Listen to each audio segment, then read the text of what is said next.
මේ ධර්ම දේශනා මාලාව සතිපට්ඨාන සූත්‍ර දේශනාව. නම් කරන්න යෙදුන ධම්ම නිසාමන ධර්ම දේශනා මාලාව හැටියට. අදින් පස්සේ මේ සතිපට්ඨාන දේශනා මාලාව මේ පින්නතුන් හඳුන්වන්නේ ධම්ම නිසාමන ධර්ම දේශනා මාලාව හැටියට. මේ ධම්ම නිසාමන කියන වචනේ තේරුම ධම්ම කියලා කියන්නේ ධර්මතාවයන්ට. ධර්මතාවයන් කියලා කියන්නේ නාම රූප ධර්මතාවයන් කියන එකයි. සතර සතිපට්ඨානයෙන් භාග්‍යතුන් වහන්සේ මනාව පැහැදිලි කළේ එයමයි. නිසාමන කියලා කියන්නේ බලා ඉන්නවා. සිහියෙන් යුක්තව පුන පුනා නැවත නැවත බලාගෙන ඉන්නවා. මොනවා දිශාද නැවත නැවත බලන්නේ? මේ ධර්මතා පිළිබඳව නාම රූප පිළිබඳව නැවත නැවත ආවර්ජනය කරමින් මෙනෙහි කරමින් බලා සිටින්න භාග්‍යතුන් වහන්සේ දේශනා කරපු මාර්ගය සතිපට්ඨාන සූත්‍ර දේශනාව. ඒ නිසා දේශනා මාලාව නම් කළා ධම්ම නිසාමන ධර්ම දේශනා මාලාව හැටියට. ධම්ම නිසාමන ධර්ම දේශනා මාලාවේ ආරම්භක අවස්ථාව තමයි අද සනිටුහන් කරන්නේ. පින්තුනි අද මේ කාල සීමාව මේ භාග්‍යවතුන් වහන්සේ කවුද? භාග්‍යවතුන් වහන්සේ සරණ යන්නේ කොහොමද? භාග්‍යවතුන් වහන්සේගේ ශ්‍රාවකයන් බවට පත් වෙන්නේ කවුද කියන කාරණාව අපි මුලින්ම සාකච්ඡා කළ යුතුමයි. භාග්‍යවතුන් වහන්සේ හඳුනන්නේ නැතිව භාග්‍යවතුන් වහන්සේ සරණ යන්නේ නැතිව මේ ශාසනයෙන් අල්ප මාත්‍ර වූ පිහිටක් ලැබෙන්නේ නැහැ. එහෙනම් භාග්‍යවතුන් වහන්සේ මනාව හඳුනාගත යුතුයි. භාග්‍යවතුන් වහන්සේ මනාව සරණ යා යුතුයි. ඒ ඊටාම ගැඹුරු කාරණාවක්. නමුත් භාග්‍යවතුන් වහන්සේ හඳුනාගත් පුද්ගලයා වහවහාම මේ උතුම් නිර්වාණයට ළඟා වෙන්න සුදුසුකම් ලබන ශ්‍රේෂ්ඨ පුද්ගලයෙක්. ඒ බව බුදු පියාණන් වහන්සේම අපිට මනාව පැහැදිලි කරලා දුන්නා. ඒ කාරණාව මේ ධර්ම දේශනා මාලාවෙන් මේ අසීමාන්තික පිරිසකට යහපතක් උදා කරවමින් සාකච්ඡා කිරීම තමයි අපේ ප්‍රධාන පරමාර්ථය බවට පත් වෙන්නේ දේශනාව ආරම්භ කරමින්. ජීවමාන සම්මා සම්බුදුරජාණන් වහන්සේ අපි කෙසේ සරණ යමුද කියන කාරණාව. ඊළඟට අපිට හිතෙනවා අද භාග්‍යවතුන් වහන්සේ නැහැ කියලා. භාග්‍යවතුන් වහන්සේ අද ජීවමානව නැහැ කියලා අපිට හිතෙනවා. නමුත් අපේ බුදුරජාණන් වහන්සේමයි දේශනා කොට වදාළේ භාග්‍යවතුන් වහන්සේ ජීවමානව නැහැ කියලා කල්පනා කරන්න එපා කියලා. දීඝනිකායේ මහා පරිනිර්වාණ සූත්‍රය 242 වෙනි පිටුවේ භාග්‍යවතුන් වහන්සේ කාරණාව මනාව පැහැදිලි කරනවා භාග්‍යවතුන් වහන්සේ නැහැ කියලා කල්පනා කරන්න එපා කියලා. ඒ පාඩයයි අපි සාකච්ඡා කරන්නේ. ඒ සඳහන් කරනවා සියාකෝ පනානන්ද තුම්හාකං ඒව මස්ස ආනන්ද නුඹලාට මෙහෙම හිතෙන්න පුළුවන්. අතීත සත්තුකම් පාවචනං අපගේ භාග්‍යවතුන් වහන්සේ අතීතයට ගියා. නත්තිනෝ සත්තා නැත අපගේ ශාස්ත්‍රුන් වහන්සේ අද කියලා ඔබට හිතෙන්න පුළුවන් කියලා භාග්‍යවතුන් වහන්සේ දේශනා කරනවා. මේක දීඝනිකායේ පරිනිර්වාණ සූත්‍රයේ මේ ප්‍රකාශය සඳහන් කරනවා. නකෝපනේතං ආනන්ද ඒවං දට්ඨබ්බං. ආනන්ද කවදාවත් එය එසේ නොදැකිය යුතුයි. මේ පැහැදිලිම භාග්‍යවතුන් වහන්සේගේ ශ්‍රී මුඛ දේශනාව.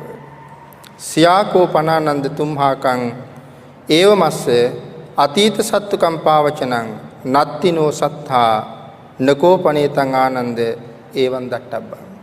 ආනන්ද අපගේ ශාස්ත්‍රුන් වහන්සේ අද නැහැ අතීතයට වැඩිය කියලා එය එසේ කවදාවත්ම නොදැකිය යුතුයි කියන මේ ප්‍රකාශය අපි විශේෂයෙන් අද සාකච්ඡා කරගත යුතුයි. මන්ද මේ කාරණාව සාකච්ඡා වෙන්නේ නැහැ. ඒ නිසාම අපි භාග්‍යතුන් වහන්සේගෙන් ඈත් වෙලාද කියලා හිතෙනවා. අපි වැඩියෙන්ම සාකච්ඡාවට භාජනය කරලා තියෙන්නේ මෙන්න මේ ප්‍රකාශයයි. යෝකෝ ආනන්ද මයා ධම්මෝච විනයෝච දේශිතෝ පඤ්ඤත්තෝ. ආනන්ද මා විසින් ධර්මයත් විනයත් පනවන ලදද එය මාගේ ඇවෑමෙන් පසු ශාස්ත්‍රූ බවට පත් වෙනවා. මේ කාරණාව අපි බොහෝ සාකච්ඡා කරනවා. නමුත් ඒ අපි සාකච්ඡාවට භාජනය කරලා තියෙන්නේ භාග්‍යතුන් වහන්සේ දෙවණියට දේශනා කරපු කාරණාවයි. පළමුව දේශනා කරපු කාරණාව සාකච්ඡාවට බඳුන් වෙලා නැහැ. ඒ නිසා දෙවෙනි කාරණාවට කලින් මේ පළවෙනි කාරණාව මොකක්ද කියන එක අපි මනාව තේරුම් ගත යුතුමයි. එහෙනම් භාග්‍යතුන් වහන්සේ අදත් ජීවමානයි. මේ දැනුත් ජීවමානයි. මේ කරන ධර්ම සාකච්ඡාව මනාව භාග්‍යතුන් වහන්සේ බලාගෙන ඉන්නේ. අපි හැම කෙනෙක්ම මනාව සිහියේ තබා ගත යුතුයි. මේ ධර්ම සාකච්ඡාව දිහා භාග්‍යතුන් වහන්සේ මනාව බලාගෙන ඉන්නවා. ධර්මයේ දේශනා කරන මා දිහත් ධර්මයේ ශ්‍රවණය කරන ඔබ දිහත් අපි සියලු දෙනා කෙරෙහි භාග්‍යතුන් වහන්සේ විශේෂයෙන් බලනවා.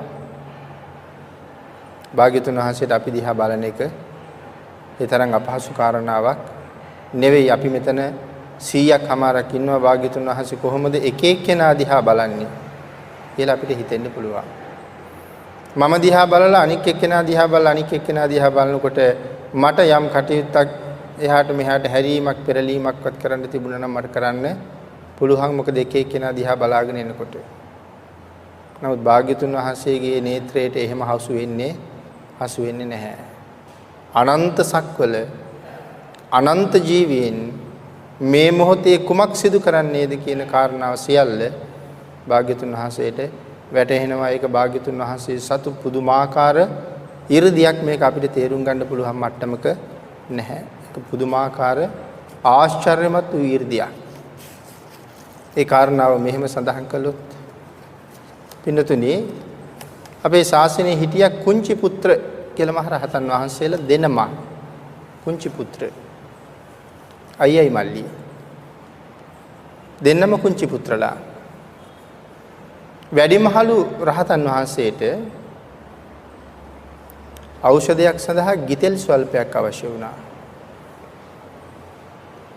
අසනීප බවෙන් ඉන්නකොට දෙවෙනි රහතන් වහන්සේ සහෝදර රහතන් වහන්සේ ගිහිල්ලා අහනවා, ස්වාමීනි මොන වාගේ ඖෂධයක් අවශ්‍යද මේ අසනීපේට?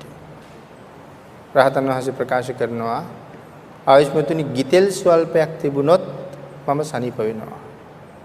ස්වාමීනි මම ගිතෙල් ලබාගෙන එන්නම්. ඒ වෙලාවේ මතක් කරනවා ආයුෂ්මතුනි ඉල්ලන්නේ නැහැ. රහතන් වහන්සේ ඉල්ලන්නේ නැහැ කොහොමත්. නමුත් මතක් කරනවා කාගෙන්වත් ඉල්ලන්න එපා ගිතෙල්. අසනීපේ සඳහාවත් ලැබුණොත් අරන් එන්න. පළවෙනි දවසේ තනියම පිණ්ඩපාතේ වැඩියා. පිණ්ඩපාතේ වඩින්නේ අද මට ගිතෙල් ලැබෙයි කියලා හිතාගෙන. ඒ වෙලාවේ ගිතෙල් ලැබුණේ නැහැ එදා. ස්වාමීන් වහන්සේට එන්නේ අසනීපයි. දෙවෙනි දවසේ 이르දියක් පාලා ස්වාමින් වහන්සේලා 이르දියෙන් මවලා මුළු පැලලුප් නුවර පුරාම ස්වාමින් වහන්සේලා පිණ්ඩපාතේ වඩම්මවනවා. මේ 이르දියෙන් මවාපු ස්වාමින් වහන්සේලා වඩින්නේ. නමුත් ගිතෙල් ලැබෙන්නේ නැහැ. තුන්වෙනි දවසේ උන්වහන්සේ 이르දියක් දක්වනවා මුළු ජම්බුද්වීපේ පුරාම ස්වාමින් වහන්සේලා මවනවා. මේ ජම්බුද්වීපේ මොන තරම් පාරවල් තියෙන්නද? කෝටි ගාණක් පාරවල්. මේ අස්සක් මුල්ලක් නෑර හැම අතුරු පාරක් ඔස්සේ පවා මේ මවාපු රහතන් වහන්සේලා පිණ්ඩපාතේ වඩිනවා. නමුත් කාටවත් ගිතෙල් ලැබුණේ නැහැ. විශේෂයෙන් ඉල්ලන්නේ නැති නිසා කවුරුවත් ගිතෙල් පූජා කළේ නැහැ. කුංචි පුත්‍ර මහරහතන් වහන්සේ ගිතෙල් නොලැබිච්ච නිසා ඒ අසනීපෙන් පිරිනිවන් පානවා. පිරිනිවන් පාන්නේ 이르දියක් දක්වලා තමන් වහන්සේ වැඩ හිටපු කුටිය අහසට අරගෙන අහසේදී තමයි කුටිය ඇතුලේ පිරිනිවන් පාන්නේ. කුටියේ තියෙන අහසේ. උන්වහන්සේ අදිෂ්ඨානයක් කරලා තියෙනවා රාජ්‍යරුව මෙතෙන්ට එනකන් මේ කුටිය පහළට ගමන් කරන්නේ නැහැ, කුටියේ තියෙන අහසෙමයි. රාජ්‍යරුව ඇවිල්ලා අහනවා මේ කුටිය ඇයි අහසේ තියෙන්නේ? රාජ්‍යරුව ඇවිල්ලා වන්දනා කළාට පස්සේ තමයි කුටිය පහළට එන්නේ. රහතන් වහන්සේලා මතක් කරනවා රහතන් වහන්සේ පිරිනිවන් පෑවේ ගිතෙල් නොලැබිච්ච නිසා. රාජ්‍යරුවන්ට පුදුමාකාර සංවේගයක් ඇති වුණා. මේ රටේ මෙච්චර ගිතෙල් තියෙනකොට මේ ශ්‍රේෂ්ඨ පුරුෂෝත්තමයන්න් වහන්සේ ගිතෙල් නැතුව පිරිනිවන් පානකම් උන්වහන්සේට ගිතෙල් ටිකක් ලැබුණ නැද්ද? ඒ සංවේගය නිසා රාජ්‍යරුව නගරයේ පුරාම විශාල පොකුණු හැදුවා. ඒ පොකුණු හදලා ඒ හැම පොකුණක්ම වතුර පුරවනවා වගේ ගිතෙල් වලින් පිරෙව්වා කියලා සඳහන් වෙනවා. ස්වාමීන් වහන්සේලාට අවශ්‍ය වුණාම කිසි කෙනෙක් පිළිගන්නන්න අවශ්‍ය නැහැ, කැපයි.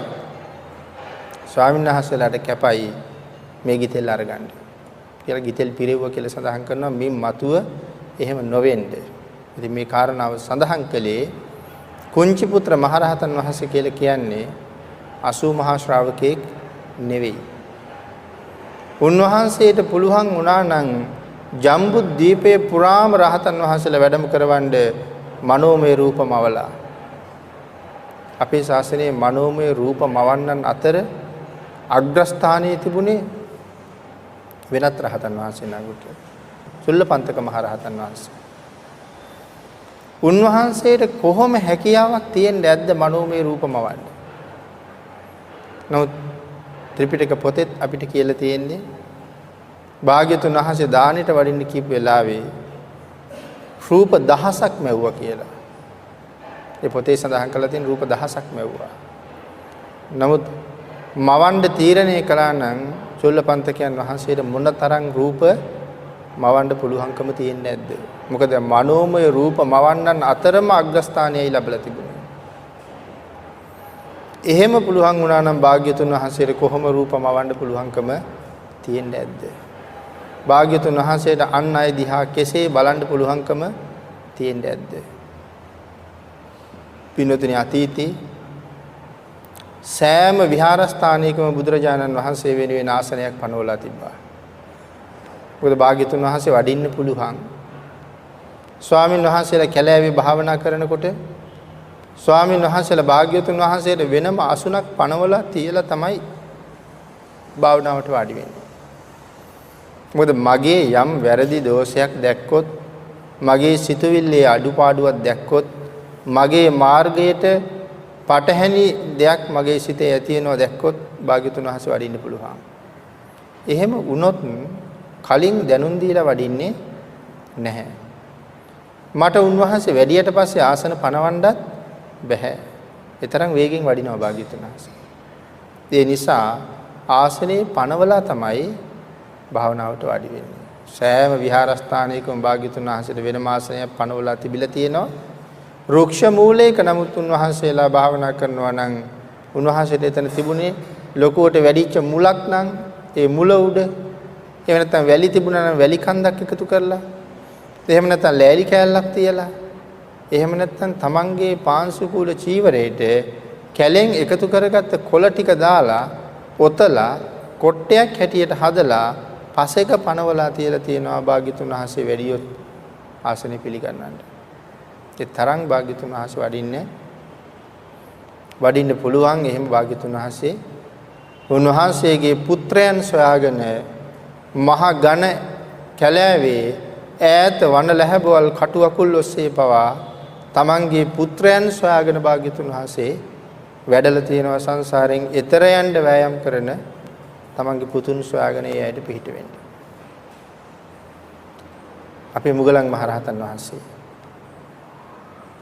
රහත් වෙන්න වෑයම් කරන වෙලාවේ උන්වහන්සේගේ හිතේ කාම විතරකයක් පැන නැංගා. උන්වහන්සේම සඳහන් කරනවා යම් වෙලාවක මගේ සිතේ කාම විතරකයක් පැන නැංගාද ආයුෂ්මතුනි ඒ මොහොතේම භාග්‍යතුන් වහන්සේ මා ළඟ මගේ සිතේ වැරදි සිතවිල්ලක් උපදිනවත් සමගම භාග්‍යතුන් වහන්සේ මා ළඟ ඒ තරම් වේගෙන් භාග්‍යතුන් වහන්සේ මා ළඟට වැඩියා. වැඩලා මට වැරදුන තැන භාග්‍යතුන් වහන්සේ පෙන්නලා දුන්නා. අනුරුද්ධ මහරහතන් වහන්සේ මහා පුරුෂ විතර්ක කල්පනා කරනවා. තමන් ගැන ලැජ්ජාවටපත් වෙවි මහා පුරුෂ විතර්ක කල්පනා කරනවා. උන්වහන්සේ මහා පුරුෂ විතර්ක කල්පනා කර කර ඉන්න වෙලාවේ මහා පුරුෂ විතර්ක 7ක් උන්වහන්සේට මෙනෙහි වෙනවා. උන්වහන්සේ මහා පුරුෂ විතර්ක 7ක් මෙනෙහි කරලා ඉවර කරනකොට භාග්‍යතුන් වහන්සේ එතෙන්ට වඩිනවා. එතෙන්ට වැඩලා අනුරුද්ධ ස්වාමීන් වහන්සේට මතක් කරනවා අනුරුද්ධ මහා පුරුෂ විතර්ක 7ක් නෙමේ මහා පුරුෂ විතර්ක 8ක් තියෙනවා කියලා. ස්වාමීන් වහන්සේට ඇති වෙන පුරුෂ විතර්ක සන්තුට්ඨස්සයන් ධම්මෝ නායන් ධම්මෝ අසන්තුට්ඨස්ස මේ ධර්මයේ ලද දෙයින් සතුටු වන්නාටය. භාග්‍යතුන් වහන්සේගේ ධර්මයේ කාටද ලද දෙයින් සතුටු වෙන පුජ්‍යලයට මිසක් ලද දෙයින් අසතුටු වෙන පුජ්‍යලයට නෙවෙයි භාග්‍යතුන් වහන්සේගේ ධර්මයේ. ආනන්ද ස්වාමීන් වහන්සේ අනුරුද්ධ ස්වාමීන් වහන්සේට එහෙම හිතෙනවා. පළවෙනි මහා පුරුෂ විතර්කය. ඊළඟට උන්වහන්සේ හිතෙනවා යථා සාරුප්ප සන්තෝෂය තමන්ට ලැබුණ දෙයින් එය ඊතා වටිනවා නම් එය දීමට තමාට වඩා සුදුසුකු ඇතුනම්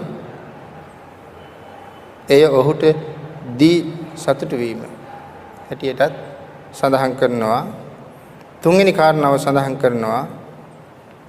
දෙවෙනි කාරණාව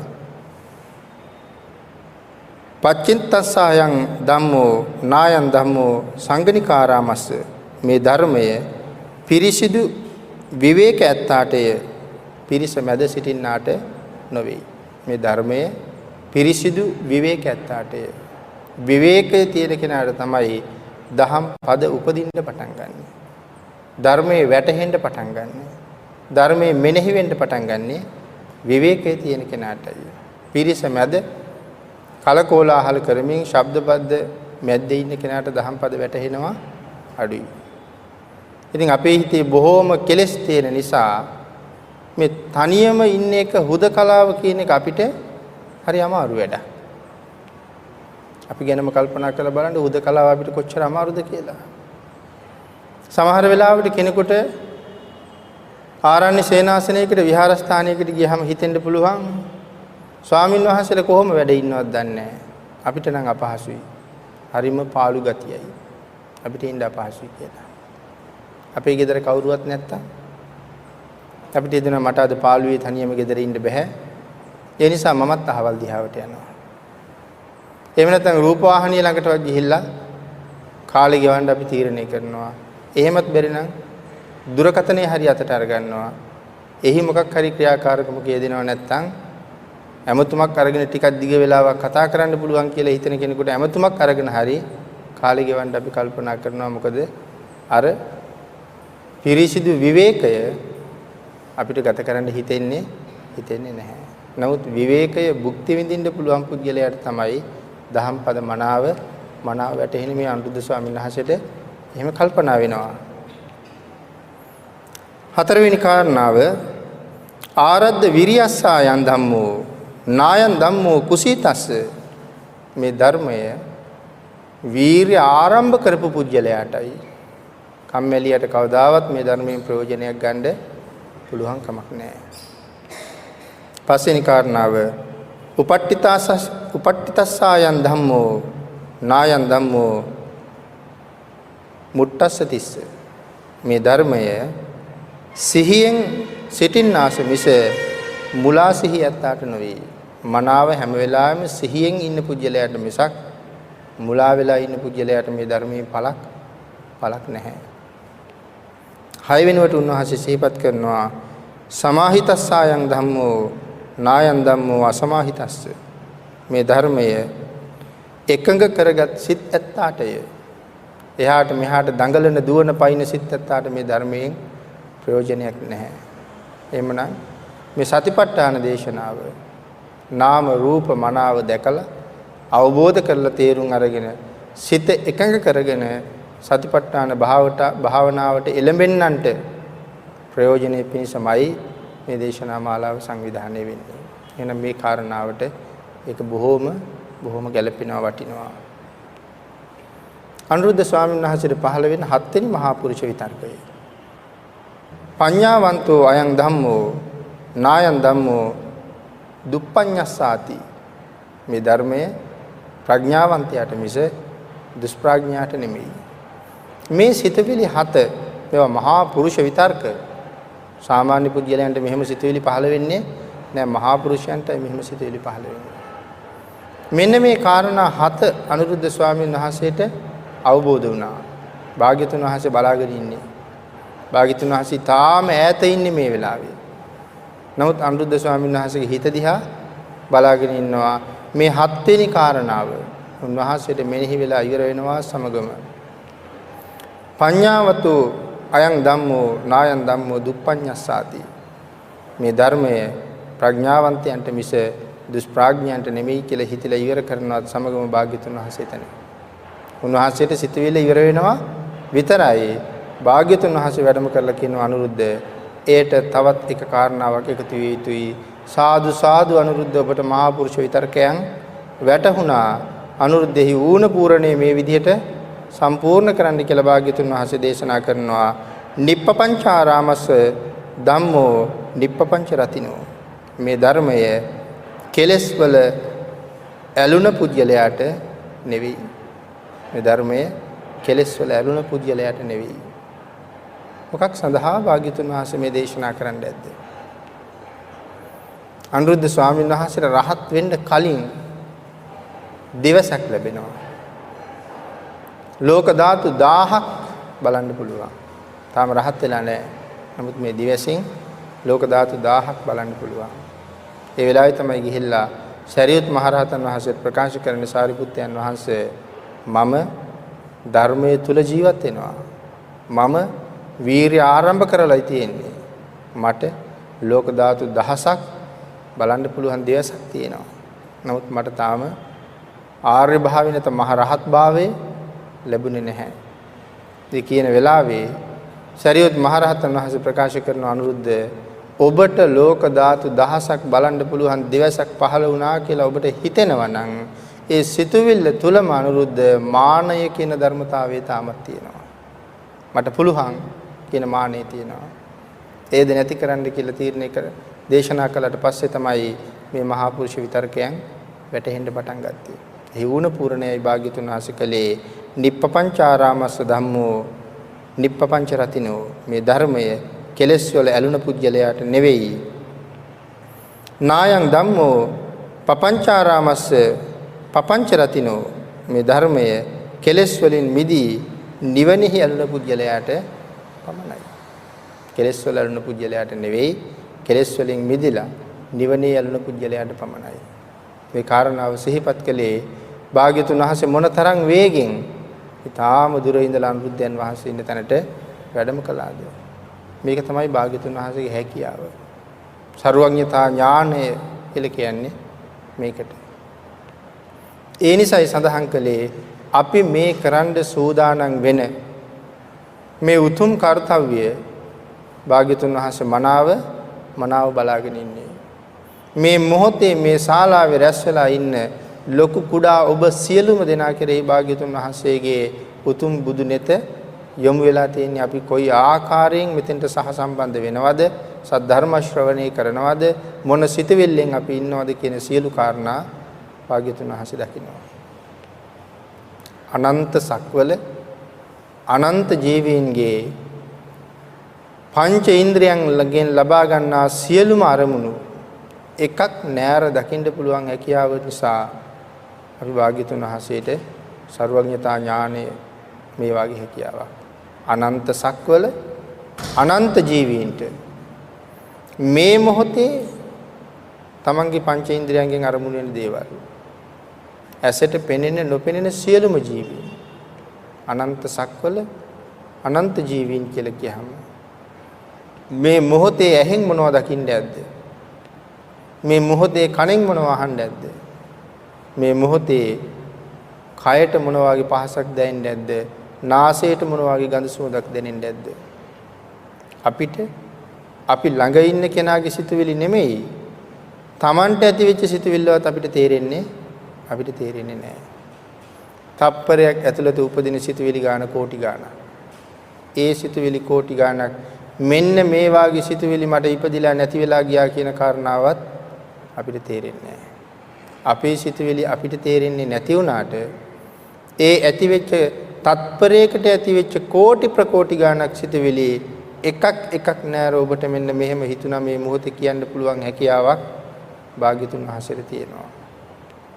තථාගත කියන පදේ විස්තර කරන තැන තත දස්සිතාය තථාගතෝ කියලා කියන්නේ මෙන්න මේ හැකියාවට.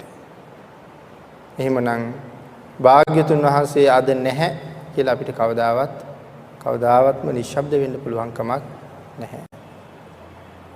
භාග්‍යතුන් වහන්සේ අද ඉන්නවා කියන සිතුවිල්ලෙන්ම අපි කටයුතු කළ යුතුයි. භාග්‍යතුන් වහන්සේට වන්දනාමාන කරනකොට භාග්‍යතුන් වහන්සේ මා ළඟ මා ඉදිරිපිට ජීවමානව වැඩ ඉන්නවා කියලා කල්පනා කරන්න ඕනේ.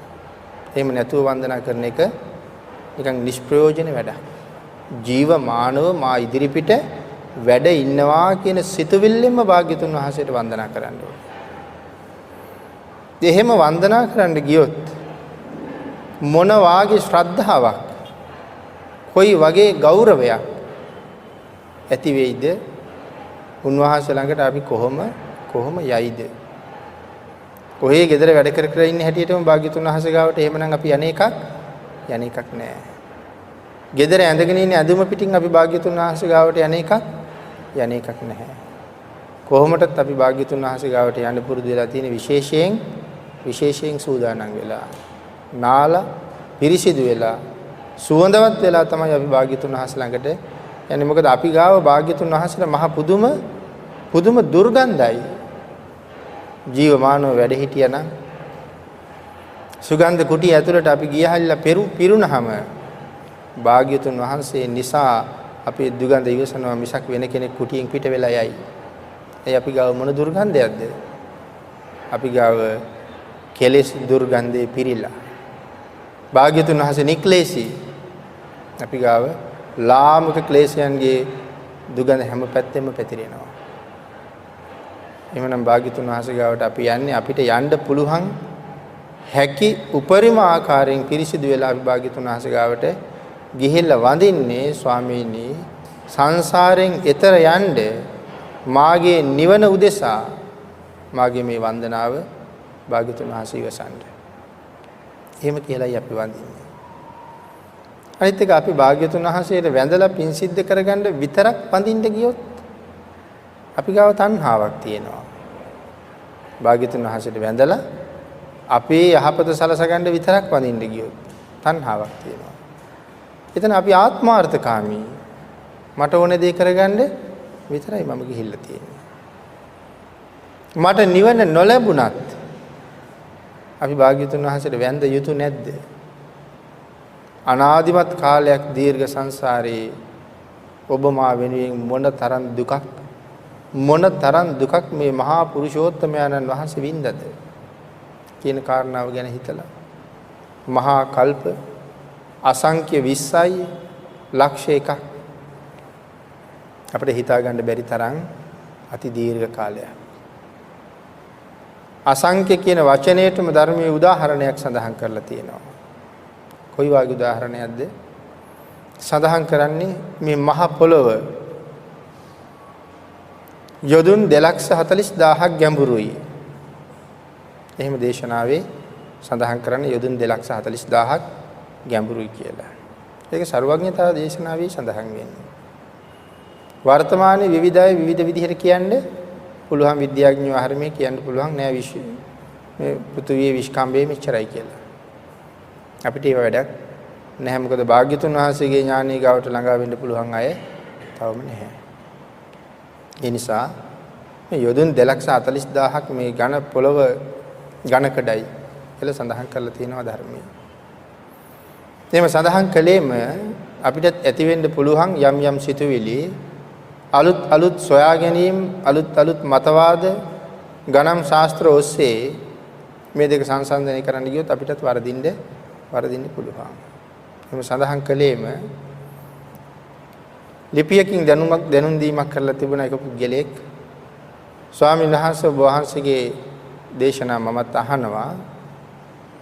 නමුත් ලෝකයකට මේ කරන දේශනාවෙන් මෙන්න මෙවන් සාවද්‍ය ප්‍රකාශ කරන්න එපා කියලා කරුණු කීපයක් සඳහන් කරලා තිබුණා. එහෙම අයට අපි අනුකම්පා කරන්න ඕනේ. ඒ සාවද්‍ය ප්‍රකාශයක් තමයි මේ මහ පෘථිවියේ තියෙන මේ ඝනකඩ බව. භාග්‍යවතුන් වහන්සේගේ දේශනාවේ සඳහන් කරන්නේ පළවෙනි අපාය අපට හම්බ වෙන්නේ යොදුන් 15000ක් යටින් කියලා. මහ පොළවේ යොදුන් 15000ක් යටින්. ඔහු සඳහන් කළ රූප රාමුවකුත් ඇඳලා එවල තිබුණා. යොදුන් 20000ක් කියලා සඳහන් කරලා තිබුණේ ඒ සටහනේ. යොදුන් 15 නැත්නම් 20000ක් යටින් නම් පළවෙනි අපාය හම්බ වෙන්නේ. මේ ලෝකේ දැන උගත්කමක් තියෙන ඕනෑම පුද්ගලයෙක් දන්නවා පෘථිවියේ විශ්කම්භය සතපුම් 7900ක් බව. මේ සඳහන් කරලා තිබෙ හැටි මම දන්නේ ඒ ගණන් මිනිහ. සතපුම් 7900යි තමයි පෘථිවියේ විශ්කම්භය. ඒ හැටියට කල්පනා කළොත් ඔය අපායේ තියෙන්න ඕනේ පොළොවේ යට නෙමේ අහසේ උඩ කියලා. නමුත් අපිට භාග්‍යතුන් වහන්සේ දේශනා කරලා තියෙන්නේ යොදුන් 240000ක් මේ මහ පොළොව ඝනකඩ බව. එහෙමනම් විද්‍යාඥයෙක් සරණ යනවට වඩා අපි සරණාය ආයුත්තේ භාග්‍යතුන් වහන්සේ. තාම අපිට භාග්‍යතුන් වහන්සේ සරණ යන්න බැරි වීමේ ප්‍රතිඵලය නිසායි අපි තාමත් මේ සංසාරේ මෙහෙම ඇවිදින්නේ උන්වහන්සේට අකීකරු වීමේ ප්‍රතිඵලයක් හැටියට. උන්වහන්සේට අකීකරු නොවි ඉස්සරහට අපිට යන්නත් අන් අයට ඒ මඟ කියන්නත් තමයි මේ කල්යාණ මිත්‍රයන්ගේ මේ වෑයම. මේ යොදුන් 240000ක් ඝනකඩ බොල් පොළොව මුං ඇට වගේ කෑලි වලට කැපුවොත් මේ පොළවෙන් කෑලි අසංකේයයක් කපන්න බෑ කියලා සඳහන් කරනවා.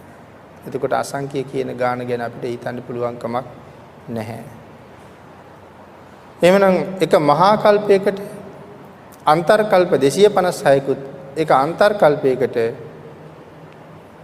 අසංඛ්‍ය 86,40,000ක් මනුස්ස වර්ෂ වලින් අවශ්‍ය තියෙන බවත් සඳහන් කරලා තියෙනවා. ඒ කියන්නේ සීමාවක් නැහැ කියන එකයි අන්තර්කල්පය ගැනවත් අපිට හිතන්න බෑ. එහෙමනම් එවන් මහා කල්ප අසංඛ්‍ය 20,00,000 එකක් මේ සංසාරේ මේ තරම් දීර්ඝ ඈත ගමනක් එන්නේ වෙන කිසි දෙයක් නිසා නෙවෙයි. මේ සසර දුක් විඳින සත්වයන් සංසාරයෙන් එතර කරවීමේ පරම අභිලාෂය ඇතිවමයි. එhmenan ඒක මොන වාගේ වීරියක්ද කියන කාරණාව හිතන්න අපේ මේ හිස් මොළ වලට හැකියාවක් ඇත්තෙම නෑ ඒ වීරිය ගැන කල්පනා කරන්න. නමුත් අපි වෙනුවෙන් ඒ තරම් වීරිය වඩාපු ඒ තරම් දුක් විඳපු තව කෙනෙක් මේ ලෝකේ වෙන නැහැ. ඒ නිසා අපි විසින් භාග්‍යතුන් වහන්සේට වන්දනා කළ යුතුයි.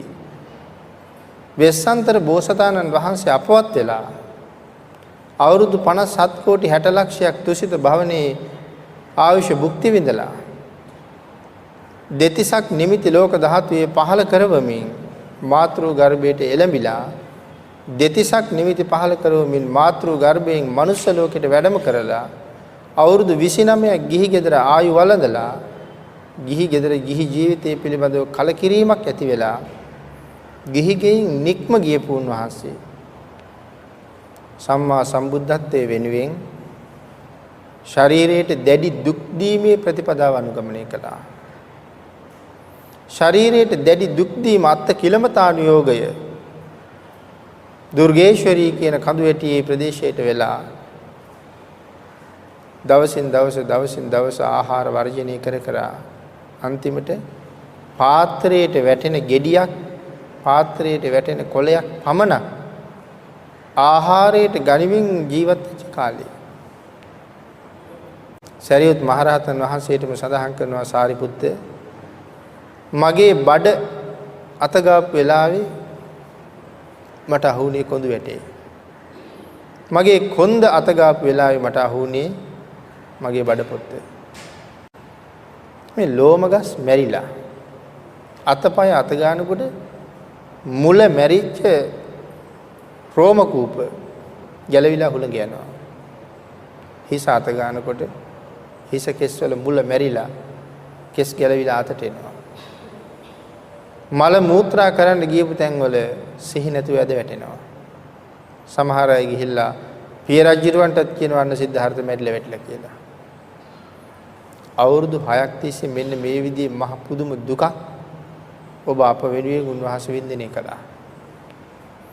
මේ නිවන මේ සංසාර පැවැත්ම මේ කතා කරන්න හදන ධර්මතාවයන්ගේ ස්වභාවය නාම ධර්මයන්ගේ ස්වභාවය ඇතිවීම පැවතීම නැතිවීම කියන එක හොයලා සත්‍යයේ සංසාර ගමනට විරාමයක් හොයලා දෙන්නයි උන්වහන්සේ මේ තරම් දීර්ඝ දුකක් විඳලා තියෙන්නේ.